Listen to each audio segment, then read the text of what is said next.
Welcome to the Fantasy Goons podcast, part of the Pucks Out family. It's time to skip the ball and find out the info you need to win your league with Bobby, Davey, and Brandon.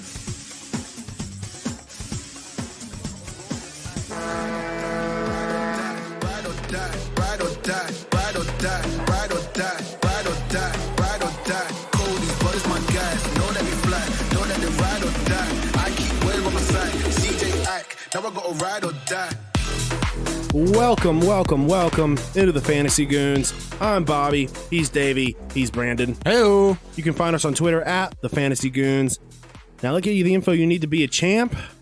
Ladies and gentlemen, the Stanley Cup playoff pool is done. Unfortunately, the results are still being worst to first. The results are still being audited, so at this time we do not have a official winner.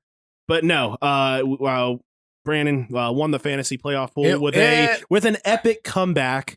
It was epic. I was on like 80 at one point, right? Yeah, and then that the finals game, Vasilevsky clearly the MVP. I shut you out. I shut you out the last game, bro. Yeah. I shut you out. It was huge. It was and honestly, I'm chanting worst to first. I changed very little in my draft strategy. Connor McDavid still did nothing. But this year, I wasn't tricked by Bobby and let him get Braden points. So that was it. That was it. Helped. Boom, boom, boom. Listen, boom. Braden Point once again. 2 years in a row. They could very easily be that he's an MVP. He is. Seriously, he was great. yeah. Yeah, and my early pick of Vasi was really obviously extremely helpful. I don't think that if I multiplied all of my goalies' scores by 3 and then added them together that they would equal my Vasi score. It was literally It's like impressive. we were just talking about that. Like I made a couple of wrong choices on goalie, and I could have just not chosen them at all. Mhm. So final score for the 2021 Goons playoff pool. In third place with 389 points, we've got Davey, 56 and O's. We've got in second place the McKinnon Outburger with 555 points, and in first place the Hoosier Defenseman with Brandon at 563 points. I'm once again stuck there in the middle.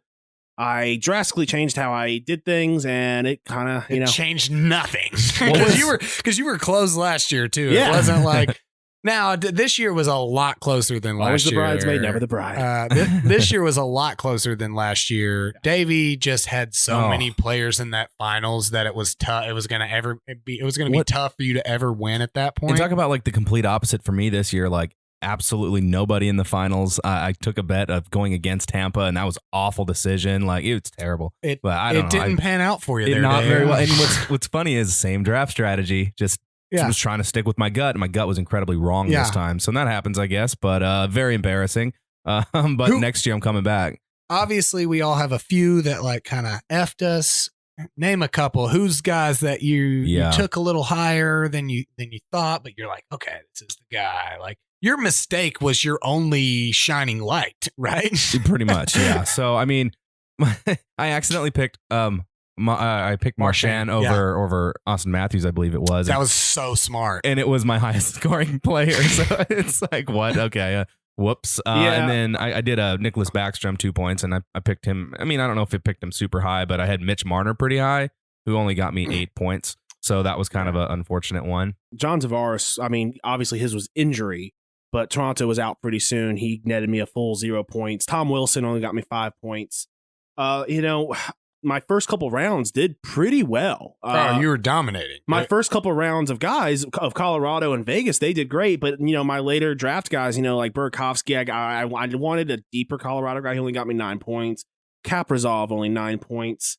Cale Makar actually did really well, I think. Where I got him pretty late. He got me 24 points. But, Mikhail Sergachev, honestly, for being on that Tampa team, not a lot of secondary assists. I thought he was going to be on a lot more secondary assists. And honestly, when I'm watching it, there were so many times it went Sergachev, somebody, then goal. Every single time.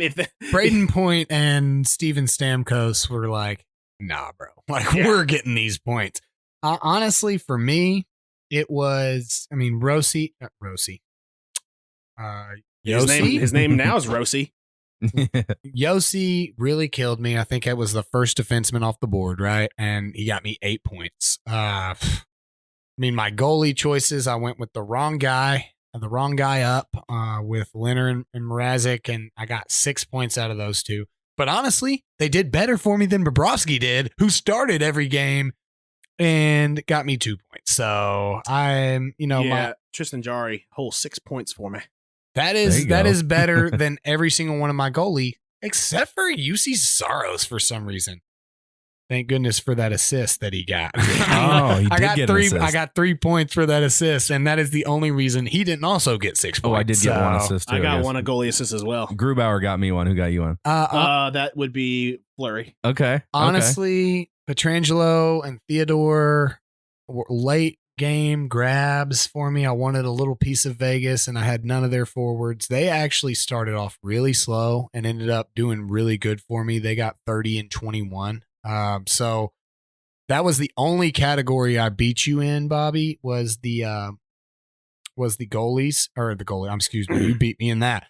In defensemen, where you had 125 and I had 150 there. And I went with the same pretty much. I had a different preparation strategy, but with the same overall that I was going forward heavy.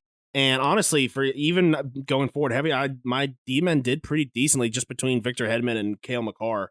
I mean, I got 40 points from Hedman. So that's good. D-men are tough to kind of randomly pick. I had Petrie and Weber playing there at the end. That was super helpful. They got me some secondary assists. What were their total points? Not great. I mean, Weber had 14 and Petrie had 12. Okay. And so it was like a couple there at the ends, like in the finals, that I got from them that staved off him from getting a little bit too ahead of me. Mm-hmm. But obviously, I mean, Vasilevsky and Braden Point really carried it home for me. I mean, Matthews killed me. Appreciate that. That Marchand could have been mine, and then I'd have dominated. He had 13. Okay, yeah. McDavid had 9. The top of my draft did not do great until I got to Aho and Pasternak, who got me 36 and 42 in their couple rounds. But there was some guy. Gunsel got me 6 points. Forsberg was a late pick, but he only got me 8. Mm-hmm. Ryan O'Reilly only got me 6. But Matty Barzal was a super surprise for me. Brought in 37 points. Nice. So I got great value out of my later pick. For sure. But all right, man. Again, congrats to Brandon. I'm excited for next season. Let's move on. Today we're wrapping up the good, the bad, and the ugly. That's pretty good. That might be copyrighted. I'm not sure. We might get pinged. Oh, it's definitely way old, right? I mean, it's definitely fair use now. Probably. But anyway, so we're talking the worst of the worst. So I'll start us off. Pierre-Luc Dubois, preseason rank of 67, final rank of 365. If my internet will work. This year, he had 46 games played, 9 goals, 12 assists, 21 points overall. That is, I mean, listen, the blue. Well, I guess he's on the Jets now. That's bad. And he got. Did he get traded halfway through the season, or was okay? I couldn't remember if that was last season or this season. I was like, for another ugly guy. I was like, yeah, for real. I was like, with those amount of points, he had to have been playing on the Blue Jackets at some point. So I mean, that's pitiful. Because I mean, listen, he's not a first couple round kind of guy, but he's definitely a guy you want to take in the 3rd or 4th round if he's available sometimes. And that is just piss poor performance from a guy that you need. He needs to be. He's one of those guys where you go in, when you draft him, you're thinking, all right, I'm not getting a super high ceiling, but I'm not getting a super low floor. He's should get you consistent points, and that was honestly, not the case. I would have honestly said, I would have said the floor is exactly where you said, but I would have said the ceiling is pretty high this year for him. Well, I think I went in thinking that Columbus wasn't going to be great, so that's why. But I didn't think they'd be that bad. Yeah, but in a lot of leagues, you got face-off wins. You've got, you got a lot of different categories. I mean, I'm not disagreeing with you. I'm just saying I think his ceiling was higher than pre-ranked 67. Like if we sat here and said Pierre-Luc Dubois was 13, would you be amazed by that, or would you be like, okay, yeah, I could see that happening? As in like 13 overall? Like he was ranked 13th at the end of the season. Yes, I would be surprised. I would be too. I wouldn't be surprised if he was more along like 30-ish. Yeah. Ranked 30. But 13 to me seems high when you think about it does. other guys. It does seem high. I'm just saying, like, he was a young guy that if he just went out and scored 6 or 7 more goals than what they projected, or 8 or 9 more assists, like things that can easily happen in a season. I mean, I'm looking at some of these rankings and like Mitch Marner is 8. Like Mitch Marner's a great hockey player. Yeah. Do we see him as the 8th best fantasy hockey? That's what I'm saying. Like that's how little the stats will change things. I mean, I just thought that, being such a young guy, like the ceiling was definitely there. Like I'm not surprised that if he would have landed right at 67, but if he moved up the boards, I mean, Tyler Toffoli was 13. Yeah. Okay, when you asked me if I'd be surprised he's 13, that confused me because he changed his jersey number 13 when he went to Winnipeg. So I was like, I guess I'm surprised he picked that number. I'm not sure. Dude, where are we? It's funny that I'm like, I randomly picked 13th in my mind, and then I look at 13th, and it was Tyler Toffoli. You know what I'm saying? Like, did anybody see that coming? No. Where are we comfortable drafting Pierre-Luc Dubois next season? Ooh, the Jets. I mean, honestly, I think he keeps around the same value he had in Columbus. Yeah. Like, depending on how deep your league is, and depending on not taking him before the I don't want to. I mean, and maybe in like, let's say a 10-team league, where are you taking? What round? Gosh.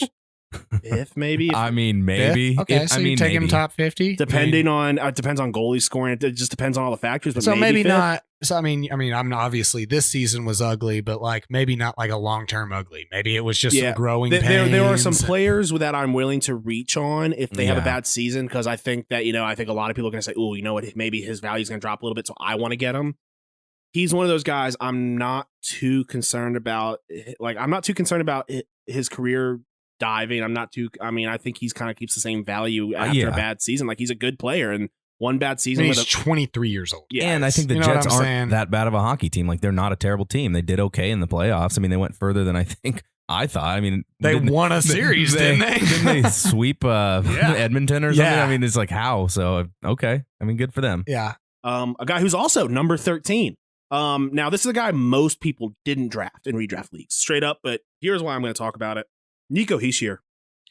Here is a young guy that for maybe this is his third, he just completed his third year, maybe a second year in the league now.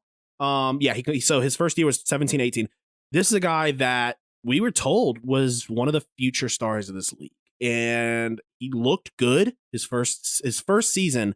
82 games played, 20 goals, 32 assists. That's great out of him. 18-19, 69 games played, 17 goals, 30 assists. Still very good. Did only play 21 games this year. Yes, but he only had 11 points, 6 goals, 5 assists. And honestly, when I watched him on this, because I'm really bad New Jersey team. Yes, though. but terrible. What I saw, listen, because I love Nico Hischier. I'm a Nico Hischier believer. His play didn't look, he looked like he regressed. I don't know if something happened in the offseason. I didn't see the improvement that I should have seen from Nico Hischier. Well, that makes me comfortable saying, you know what? I don't know if I want to draft him at all this next season. And if he does well, I'll pick him up in free agency, because because I did draft him in some leagues this year. In some deeper leagues, I was comfortable drafting him, and he didn't perform even like he should be the star on that team. I think what regressed was the Devils. I mean, he's 22 years old. Like, you gotta surround a guy like that. He's great. He's a great hockey player. He's not Connor McDavid. No, of course not. His preseason rank was 155. He ended the season at 648. Jeez. I mean, listen again. I mean, he had a 13% shot percentage. Listen, yes, big caveat. 21 games played, not a lot. That was what a 1/3 of the season that they played. So a third, and so again. The reason I picked him is because if he would have played all games and scored 33 points, are we having this convo? Mate, if he played all 60 something and scored 33 points, it was 50 something, right? 56. Sorry, yeah, I was around that. No, I was just making sure it wasn't. Maybe, yeah. Honestly, I would expect more than 30 points out of him. I would. Yeah, I would definitely. Did you guys even watch any New Jersey games this year? You know what? I worry about that. 30 points would have been amazing. Yeah, it would be great. I worry about it because New Jersey team, this is a New Jersey team that is not improving. We'll see what they do this offseason. Exactly. But majority of his time was spent playing with Jesper Bratt and Pavel Zacha, second line center. I'm concerned he is going to be another Jack Eichel. Pretty A much. lot of Yeah. talent being wasted, and they just Yeah. won't move him. And then they're going to, a couple of years, try to bring in some guys to surround him. Yep. And it's never going to happen. Honestly, a guy that I almost put on my list, I ended up not putting him on there. But I mean, Kyle Palmieri, I mean, that was a guy I was super surprised about as well. And I guess if we just name all of the good players on New Jersey and we're just say, well, New Jersey's bad, like, well, I And mean, let me be they're clear, all add there up are, to make there the are team. other guys Yeah. that I could have taken, I should have taken, but at the same time, this is a show. I didn't want to take. I didn't want to take the obvious guys because No, I otherwise don't you disagree. guys. Yeah. No, I don't Of course. disagree with you because I mean, this is a guy that we were touted to be the guy. Yeah. You know what I'm saying? And Yeah, he could absolutely. be that And guy to lead and I the want to team. be very clear. I am still a Nico Hischier believer, but I'm gonna need to see. I've lost. I'm not drafting him this year in redraft leagues. I'm gonna, if somebody wants to take a gamble on him, you know what? That could it could I just pay don't off. see, like, I Because he think could get that- traded. If something could could. happen, And that We've that would help him. yeah, I think- 100%. I think we saw from Jack Eichel on a bad team. I mean, he came into a bad team. I think we saw in him a lot more than what we've seen on Hischier right now. Yeah. Like, Oh, yeah. Yeah. We've seen 2.5 seasons, pretty much. I mean, I feel like, I feel like the sample rate on Hischier, he is. I feel like we have a good sample size of what he can do, and the fact is, he can skate. He is a player. He can be a superstar. Not on New Jersey, I don't Dude, think he's I a would take him superstar. any day on any of my teams if we were to trade for him. Like as a Dallas Stars fan, if we got him, I'd be 100%. so pumped. right? Any person that sits here and says I don't want Nico Hischier on my team Oh, is yeah. lying, Yeah, or they don't know absolutely. the game. Absolutely. Any team would be happy to have him, and I think he would flourish on almost any mean, team except for New let me- Jersey and Buffalo. let me Pretty just much. read the and you do you have Hischier's stats up? My long-term Firefox stats up? is crashing I'll nonstop. pull so no, I that don't. up then as well.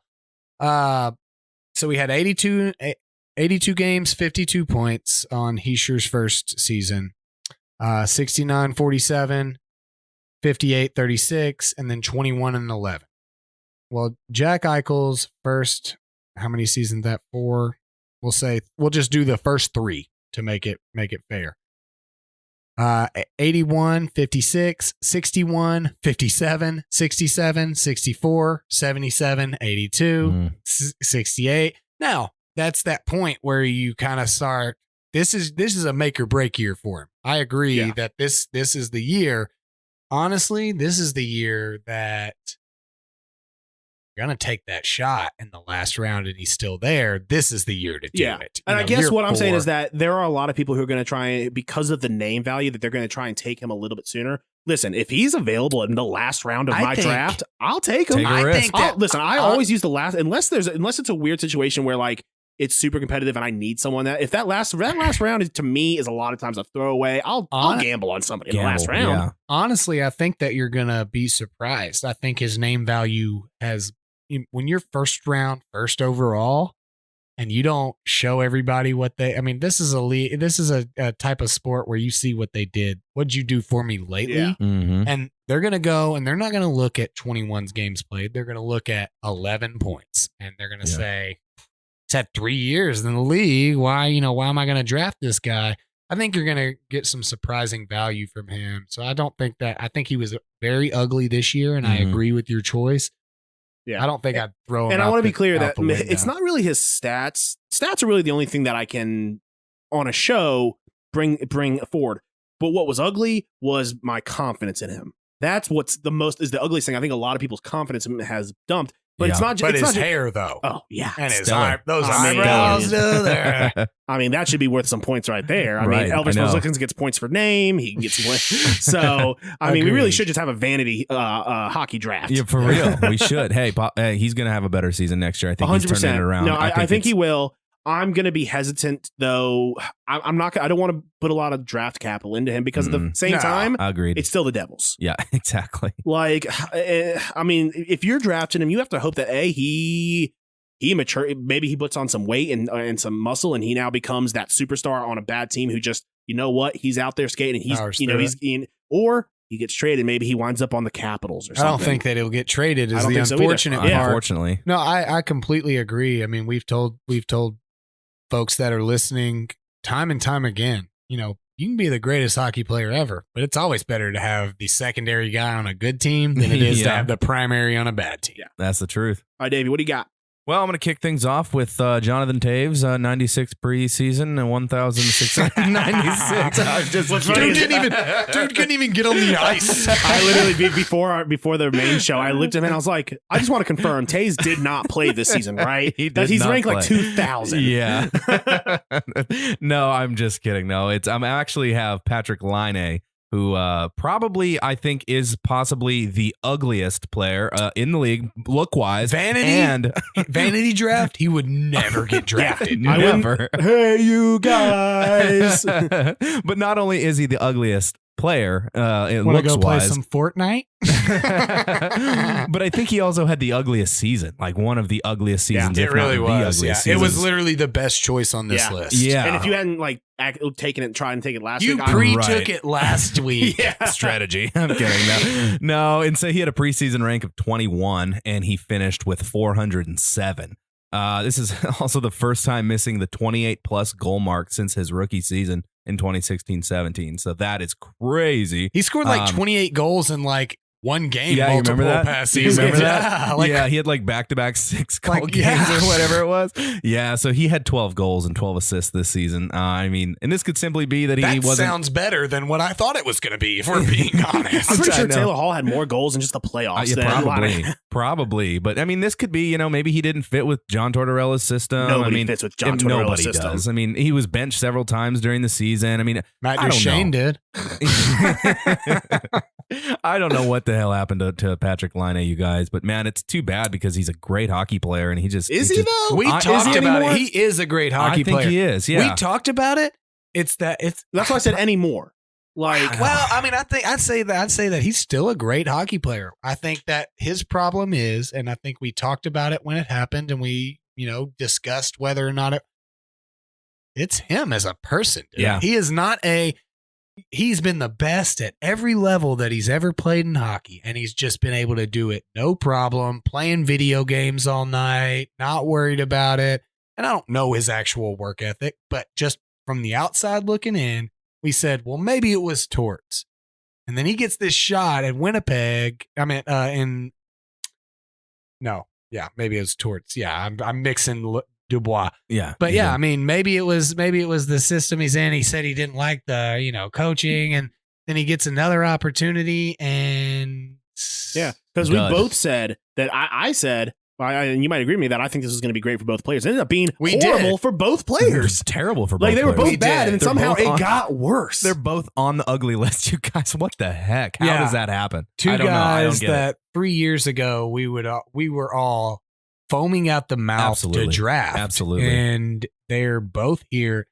I mean, we'll see. I guess we're just gonna play this game again. We'll see. Torch is out in Columbus now. But And this is a real question too. Again, and this is the same question I asked you about Dubois. Where are you comfortable drafting Laine now? Oh, man. honestly, I'm not. Honestly, I might draft him. Doesn't mean I'm comfortable with it. Right, honestly, like- attitude wise, and Dubois rolled into a situation of a team full of deep veterans Yeah, that are yeah. used to each other, that played with each other in a completely different situation, and it just seemed like he didn't really fit, and so maybe he needs a little more time to fit. Laine rolled into a situation where he could have, the team was not great, but he could have done some work Yeah. on that Could team. have, yeah. I mean, He could have Torts come may in, not- gotten the C on his chest if he really wanted it, and he just Yeah, so Elonate it. While I was not as comfortable as drafting PLB or PLD as high as Bobby had suggested in the 5th round, I'd maybe go to like 6th or 7th though. Okay. Whereas like Laine, 10th round. If Wow. I'm drafting him, every yeah. year I wild to have think everywhere about. I have Yeah. a list of guys who are good hockey players, but they're on my do not touch list. Yep. And usually what that means is I don't They touch beat them. him up one Yeah. time, and They- now he just doesn't I- touch I those do guys not- anymore. My do not draft list doesn't mean no matter what I don't draft. It means that even if they're good, I don't touch them until like the 9th or 10th round. Yeah, where it's all Flyers anyway. Yeah, Mhm. because the fact is, I'm definitely not no taking. Philadelphia. I'm definitely not taking him before the 7th. Yeah. That's risky if you do that. My thoughts are. I mean, that's a super high risk, It high is. reward It is. situation, and the risk to me is not as the risk just is too much. Yeah, it is. And I'm thinking in terms of 10-team leagues. So Yeah, I'd probably go 8th or 9th round in a 12-team league. Yeah. Okay. I mean, that's safe. I feel like that's I safe. think that's a safe one. Yeah. And I think where I'm at on it is I think that the Blue Jackets are going to up their roster again this offseason. They're already in. You're hearing their name around for almost everybody that's going to be traded. That's going to, they're on the list. They're on the list of teams. So if they add another body, another veteran, somebody, a presence out there, I think Laine's value is going to go up a little bit. So I think that 6, 7 is where I'm at with him. I think he's got to turn it around, Bryce. Or we got to see this hockey player. Question: What do you think it does to him, or do you think it changes this at all if he winds up on Seattle? If he's left available, if he's left, I think vulnerable? it gives him a spark of Honestly, energy. I do. I agree. I agree that it'll give him a spark I think so to too. be that guy. But then I think it'll just fizzle. 100%. I think it'll fizzle. I think what like will it happen has. is it'll tell him in his head, "Oh wow, I was left." They this is what they think of me. He'll have a good season, and then he'll be like, "Okay, back to what I was doing." Play devil's advocate to what you were saying, though, Davey, is bringing in some great veteran players that are some great pieces. We're talking about a dude that got to play with Mark Scheifele and no excuse, right? and Blake Wheeler, dude. Like we're not talking about guys that like he's been in the. He's not Heischer. You know what I'm saying? Like he has played with great hockey players and great hockey teams for sure, and he has. And so what scored I think 50 goals his rookie season, which I think was the problem in Winnipeg, is that he was competing with these guys, and he said that they were talking behind his back. He was young and immature, right? There was you heard all these rumors about that. They were talking behind your back because you don't ever stop playing Fortnite, bro. Like this is you, and that's fair. But then he goes to Columbus, where he literally could have been the best player on that team. And shits the bed. There was no players to talk about him.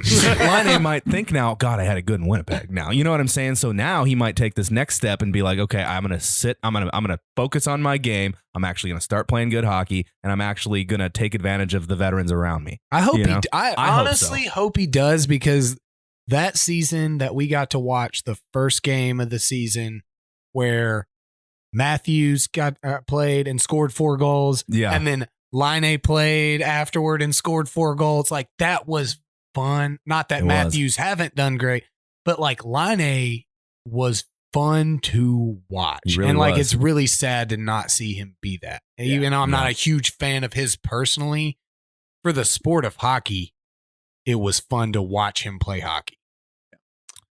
What's your last one? Yeah, so I've got one more. I've got Evgeny Kuznetsov, which is not as ugly, but it was pretty ugly season. Preseason of 56 was the ranking. Final was 268. He only played 41 games with some injury this season, but he finished the season with 9 goals and 20 assists for 29 points. Now, for a guy that played second line center majority of the year, who was exposed to Ovechkin at some points of the season, had little production with Ovechkin. This is his least amount of goals since his rookie season in 2013, where he only played 17 games. That's crazy. So that's a big drop off. Granted, it was 41 games, but in there, I think his second season, he only played like 50, and he surpassed it by 2. So, I mean, it's hard to say, but this was a down year for Kuznetsov. It was pretty ugly, in my opinion. This is a player that really needed to step up and who needed, second line center, that is a big role on a team like the Capitals, who's always a contender. And he just didn't pull his weight, in my opinion. Well, I think anytime Alex Ovechkin exposes himself to you, you're going to have an hard time playing. My thing is, it was a super hard year to find the ugly, because 56 games is not 81. Yeah, because you can say that about so many 30, people. Right. There were so many people that were on that cusp of ugly that I was like, oh, they weren't quite ugly. Yeah. You know, there were a lot of bads, but it's hard to quantify. Like there were some players easy to quantify ugly. Like my two, one I feel was ugly, and then the other I feel like I'm stretching it a bit, but I'm gonna make my sell on it. For sure. But like it was a tough year for ugly, but I agree. I almost picked him myself. Like, and you said he got to play with Ovechkin at some point. Like my thing is like this is a guy that's been great without having to play with Ovechkin for many years. Yeah. So like it was never an issue of who he's playing with. He just didn't have, it was just never quite. And and we talked about it before the show that there was rumors about him possibly being part of that Tarasenko trade, which I think a change of location wouldn't be bad for him, but also I don't know. I'm on the fence. I feel like a lot of his success obviously comes from being on that team. I don't. I think know. he does have. I think a lot of his success comes from the chemistry that he has with those No players. doubt. And You honestly, know? I don't see anybody. I don't think anyone can go to the city of St. Louis and be successful. I mean, that's. I mean, even if you win a Stanley Cup in St. Louis, I don't even know that I'd call you successful. yeah. You did have to go to St. Louis to win it. Yeah. Did Fair. you live outside of the city at least? Like, no, I'm with you. I mean, he didn't have a ridiculously bad season, but I would Yeah. say for the minimal options that we had, it was an ugly season. For him. Yeah. So mine, I have for my number one, I have Matt Duchene. It was, I mean, he only played 34 games, but it 34 too many. was For real. an ugly 34. And you know, like most of the Preds, lots, you know, played better towards the end of the year. Bro, we've drafted you high. We're already out of this situation. Like, it doesn't matter how it was like the Taylor Hall situation. Like, if you held on to Taylor Hall, it doesn't matter that he came in Boston Yeah. and played well. 34 games. He only had 13 points, 6 goals, 7 assists, 3 power play points. I'm amazed that he had 3 power play points. Did the Preds in total have 3 power play points? I was going to say that's his best stat. 162 shots on goal, the only stat that was up percentage-wise. And his shot percentage was way down, 30 hits, 10 blocks, and that wasn't the bad part. It was more of, obviously we watch a lot more Preds hockey. It was more of the eye test. It was just ugly. It looked bad. all year. It took him a while to get that well, first goal. I mean, the same thing could be said about the Preds for a long time. They looked ugly. They There was looked not bad. and I think that comes down to it. And listen, I this isn't really talking about fantasy. They look but like first playoff game Preds. Yeah. And, you know, obviously Boom, this is about boom. fantasy, but what you're getting for that contract makes it makes it Yeah. even uglier. I agree. And as much as I don't like his off ice antics, I mean, he's just. I hope. I hate how he has that box that he gives to kids. Well, it's all the other stuff. He just. I don't like the No, cut. I hate that part. I mean, that could go to me. I'm a kid. I just never like the cut. 30 now, but it's like, I could be a kid. I never liked the cut of his jib, but the fact is that he's just. When did you see his jib, dude? Yeah. TikTok. You were one of the TikTok. kids that went. Oh. It's trauma, bro. But no, so Scoutmaster Peterson? but no, I hope that we leave him vulnerable to Seattle and he goes to Seattle. Me too. I do too. I mean, frankly, I'm super excited just to see what the Seattle team's going to be. You know, but I think that of the Preds, him and Johansson will be left vulnerable simply because of contract wise. Like, I would rather see Duchesne leave. But I said I couldn't. I told myself I wasn't going to do 2 Predators. And so, like, it was between him and Johansson. And I feel like at least, you know, Johansson, fantasy wise, left a lot to be desired, no doubt. But at least he provides the team something. Like, you know, there's a lot of stuff that Johansson does throughout the game that is never going to go on a stat book. And, you know, when somebody looks at it, well, he it's makes like, all the other player shot attempts look good compared to his. well, because they important. take them. No, it was more of just like, you know, like there was no. I mean, he had a pretty decent playoffs. If we're being honest, he looked did. pretty good in the playoffs. That double Well, overtime yeah. goal against. Well, yeah, that's the Yeah. thing. Johansson has when you think of Johansson, he actually has like a purpose. He provides something to the team. Is And what I'm listen, saying. being, Whereas Duchesne being did not all year. being a shootout expert means something in this league where you can no longer tie. Well, that when is an important thing. He freezes up, dude. Like I don't think that it's a part of his game. I think that he's like so nervous and he's like, you gotta shoot. Okay. Boom. How do I shoot again? Boom, boom, boom. Oh, So man. yeah, Duchesne was just ugly all year. And again, maybe that's because we're watching them. But I mean, projected 186, final 559. Yeah, that's bad when you're getting paid $8 million. Yeah.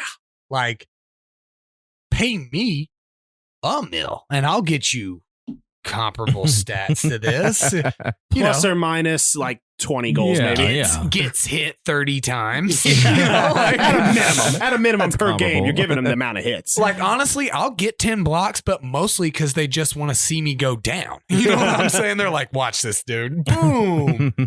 I'll undercut you. Give me $500K and I'll do that. Yeah, For real. exactly. And so my other is, again, not the ugliest. I mean, he took his team to the playoffs, and Yeah, he had a bad year. he had a bad year comparative to what we thought was going to happen with this guy. For the first goalie off the board, maybe second if you were smart and took Compared to what Vassy. y'all thought, I thought he was going to have a bad year. I thought the team was going to be bad. Well, I didn't draft him anywhere, or anything, bro. no. Like I just thought that he's shown a lot the past few years. Jordan Bennington. I mean, he was projected third in this league. I mean, he was Really? 192. I mean, Jeez. 41 games played, 18 wins, 14 losses, 8 overtime losses. I mean, it was just a ugly season for a guy that has been perennially considered one of the better goalies in the league. He won a cup. I mean, And he didn't win. Other players on his team won a cup. Right. He got to hold it for a day. I was this close to calling it. Like, I think halfway through the season when I said the sky's about to start falling in St. Louis and Jordan Bennington's going to be the reason. And the sky was falling and they rallied just there at the end. Just enough to make you look stupid. Exactly. Yeah. But it was like so close to me calling it and being like, I'm a genius. You were. There was a time there where both Davey and I was like, come on, man. Like, they're not that great, but they're not that bad. They're going to and make then the there playoffs. was a time. There was they a were like time 14 for where winless games. Yeah, me and Davey were kind of like looking at each other like, whoops. I guess we're stupid now. Something I never do. I think I even gave you props at one point. I was like, dude, like you were right. Because I remember I I made like a ridiculous hot take. Oh, their record's gonna be this, and you were like, "That's insane. That's not gonna happen." I think they only beat that record by like 2 games, which is more, close, which makes my hot take of your hot take better. Hey, Okay. 2 points, 5 points, whatever. I mean, if I would have won the championship of the pool by 1, we would have counted it, right? You'd have counted it. Yeah. No, it was an ugly season for because I mean, people took him high. That's the they thing. did. Like top 2 rounds. And honestly, went. I'm so glad because in one of my leagues, I'm glad that he failed as well. I had a chance to take him. You hate him. I had a chance to take him, but because of my own personal reasons, which I usually don't let get in the way of fantasy stuff, for Jordan Bennington, I let it get in the way, and I refused to take. It was like he was available in like the 5th round, and most goalies were off the board. I'm like, no, not doing it. And everyone called me stupid in that league and was like, oh, that's a mistake. And you're like, what's up, Devin Dubnik? Hey, better choice. I think I took Saros, which honestly, that's a good because choice. preseason Saros but you probably dropped him. So. I kept him on. I think I kept him on like long. I don't know. I think at one point he got injured, and so I just kept him on a long-term IR because he was gone. Super. And then I was able to pull him in. But either way, and it ended up working for me. But I was stressed. I was like, man, that's gonna bite me. That because I know in my head I was like, that's gonna like cost me the championship. Yeah. And it didn't. And the guy who ended up getting Jordan Bennington lost the championship in the semifinals because Jordan Bennington was struggling at that time period. Yeah. I mean, it was Make or break it. It's always a wash in fantasy. I'm really excited for this next season where me we too, get man. 81, Let's 82, do it. 82 I'm like games. excited now. Like I wasn't but before dude. we started, I was like, my allergies bad. I want to go home. I'm tired. Now I'm just excited because I'm Excited thinking about for fantasy. fantasy Since hockey, we've done this, we've never had like a regular season of fantasy hockey. Like this will be our first actual season. So I'm since pumped we- about since- it. hey, this since is the our main Nico show. Heischer season, Yeah. baby. This is it. What's up? I mean, even for the main show, we haven't like we started the show right when we got back from the Winter Classic. So it's literally been that's and that's it was right. everything was all good for a bit. You It was know? great. It was great. It was squared away. We're giving our end of season awards type of stuff, and then it was just like, nah, bro. Bro. So this is, I think we can officially say now the Cup's over. We're officially going into our off season, and we're gonna start doing our predictions. Not sure if we'll do every 2 weeks. Not sure if what our recording schedule will be. I'm thinking what are your guys' way too early best player? Not obviously Connor McDavid, not your first overall, but who's going to be the best player for value? Do you guys think this coming up here? Okay. I haven't even thought about this, so I don't haven't. But if I had to find a name, I'm going right away. And I know there's some cap space issues here, but Braden Point, you guys, I love him. I absolutely love Braden Point. Said it in the start of this season. I said Braden Point's going to be stellar. Now here's the thing, though. He might not play at all next season because he got injured, and they might pull a Kucherov and wait him until playoffs. And they could. The great part about let's say he does play. the great part about Braden Point's value is he had a great regular season. He had a phenomenal postseason, and a lot of fantasy hockey players do not even watch the postseason. Yeah. And so I think that is an absolutely great choice. Honestly, going Willie Nylander, dude. Okay. Yeah. You know, like he's due for something. He's due. He's had, after everybody gave him so much crap about his contract holdout and stuff, it's like, dude, like there have been like 3 NHL players like kill themselves this year because of head injuries and stuff. Like, get yours, bro. Like that was always my opinion. Like, I think he let his dad be a little too involved, which was frustrating. But definitely, he came back last year and had a really good season. Not as good as he probably could have, but I think that I'm gonna go Nylander for sure. I'm gonna go a little bit a different way, and that is, I kind of got 2 here, but I think the guy on a team that's getting a lot better, and for the where you can get him, because I think a lot of people who don't really know, who aren't huge hockey fans, maybe they just like, and that's Jonathan Huberdeau. I think he's gonna have a great season. Very good. Oh, yeah. I like that a lot. He's always so undervalued though. Like there's never been any time that I had him. And I also think a lot of people are going to see last year's stats. I think Zibanejad's coming back, baby. I think he's going to have a great season. Oh, one of the best players in the NHL is going to play well. Like that's not a stretch, bro. Like I mean, but we ripped on him a lot. We did. Well, because he scored like 3 goals. Well, okay, so he scored like 9 goals. I was talking about where you can get him in the draft. I think a lot of people are going to sleep on Zibanejad. I don't think so, man. For Rangers, a lot of people, he was in many leagues. He was first off the board in some leagues I was in. Yeah, but how many people do you say, I'll never draft that guy again? That's the guy that drafts him again the next year, bro. All right. I've seen you do that. You're like, I'll never draft this guy again. And bro, it's you're like, right. Okay, good point. Cale Makar. I think Cale Makar is going to have a great season. That's a good one. I think he's still undervalued. Oh, yeah. For sure. He had a great postseason. But all right, guys, it's great being back here. We will see you guys in 2 weeks, I think. Everyone, peace. This has been the Fantasy Goons podcast, brought to you by Standing Stone Farms. Listen to the boys every week and join in on the conversation on the 3 majors of social media.